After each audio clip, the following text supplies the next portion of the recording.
எல்லாரும் நல்லா இருக்கீங்களா? கம்பு தோசை மெஷர்மெண்ட் கொஞ்சம் பேர் கேட்டிருந்தீங்க. நான் எப்படி பண்ணுவேன்னாங்க, 2 கப்பு கம்பு, 1 கப் இட்லி அரிசி, 1/2 கப்பு உளுந்து, 1 டேபிள் ஸ்பூன் வெந்தயத்தை சேர்த்து 4 மணி நேரம் ஊற வச்சிடணுங்க.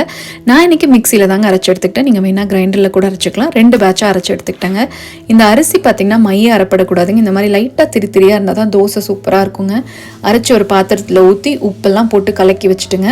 இங்கே வெதருக்கு வெளியே வச்சா பொங்காதுங்க மாவு. அதனால் அவன் 3 நிமிஷம் ப்ரீ ஹீட் பண்ணிவிட்டு அதை ஆஃப் பண்ணிவிட்டு கொஞ்சம் வார்மாக இருக்குங்க வச்சுட்டோன்னா நைட் நல்லா மாவு பொங்கி வந்துடும்.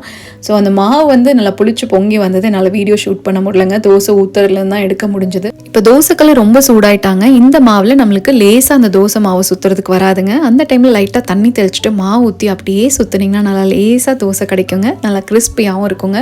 ஸோ இந்த கம்பு தோசைக்கு நம்ம தேங்காய் சட்னி, தக்காளி சட்னி, வெங்காய சட்னி, சாம்பார் எல்லாமே நல்லா இருக்குங்க. கண்டிப்பாக ட்ரை பண்ணி பாருங்கள். லயா குட்டிக்கு மண்டே பர்த்டேங்க. அவளுக்காக தான் ஒரு ட்ரெஸ் க்ரோஷே பண்ணிட்டு இருக்காங்க. இது என்னவா இருக்கும் கமெண்ட் செக்ஷனில் சொல்லுங்கள். இப்போ கொஞ்சம் பேத்துக்கு ஹாய் சொல்லிடலாமாங்க. Hi Vanitha, Aadhini, Mahil. Thanks for வாட்சிங்.